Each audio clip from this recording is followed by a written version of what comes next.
નમસ્કાર વાલા દર્શક મિત્રો, સ્વાગત છે તમારું આપણી આ યુટ્યુબ ચેનલમાં। તો દોસ્તો, પેન્શનરોના હિતમાં રાજ્ય સરકારનો મહત્વનો નિર્ણય। હાલના પેન્શન ઉપરાંત વધારાનું પેન્શન જાહેર।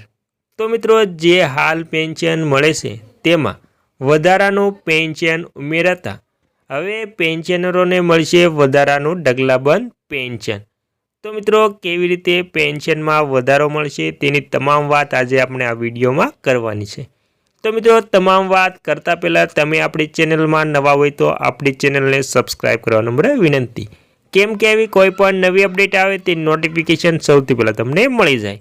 અને મિત્રો, વિડીયો ગમે તો એક લાઈક કરવાનું ભૂલતા નહીં।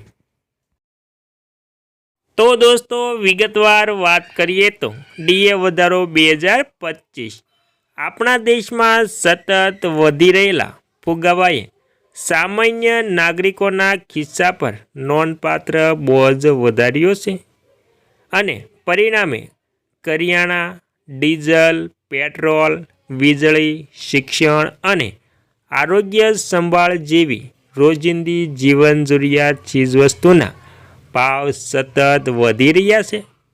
પરિણામે સરકારે તેના કર્મચારીઓ અને પેન્શનરો માટે મોંઘવારી ભથ્થામાં વધારો કરવાનો નિર્ણય લીધો છે। આ નિર્ણય દ્વારા દેશભરના નાગરિકો કે જેઓ સરકારી કર્મચારીઓ અથવા તો પેન્શનરો છે તેમને સીધી આવકનો લાભ મળશે। સરકારને આશા છે કે આ વધારો વર્તમાન આર્થિક પરિસ્થિતિને ધ્યાનમાં રાખીને લાગુ કરવામાં આવી રહ્યો છે। તો મિત્રો, આવી રીતે ડીએ વધારો 2025 પેન્શનરો અને સરકારી કર્મચારીઓને સૌથી મોટો ફાયદો થવાનો છે।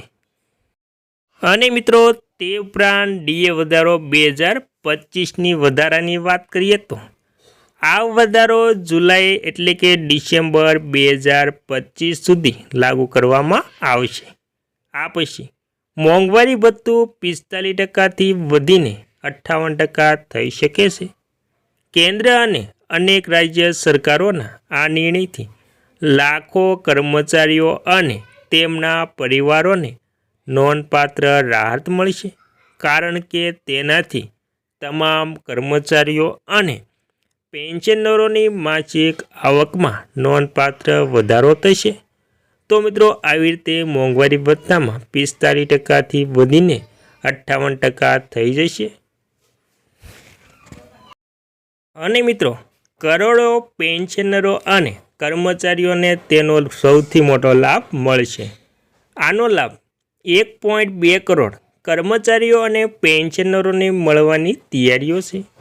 મીડિયા અહેવાલો સૂચવે છે કે કેન્દ્ર સરકાર દિવાળી પહેલાં મોંઘવારી ભથ્થામાં વધારાની જાહેરાત કરી શકે છે। આ નિર્ણયથી કર્મચારીઓ અને પેન્શનરોને તહેવારોની મોસમ દરમિયાન વધારાના ખર્ચના પૈસા મળશે। તો મિત્રો, આવી રીતે કરોડો પેન્શનરો, કર્મચારીઓ અને નિવૃત્ત કર્મચારીઓને સૌથી મોટો ફાયદો થશે અને આ તહેવારોની મોસમ દરમિયાન તેમને વધારાના ખર્ચના પૈસા મળી જશે। અને મિત્રો, હવે આપણે છેલ્લે વાત કરી લેવી છે કે નવી ભલામણો 2026થી લાગુ કરવામાં આવશે।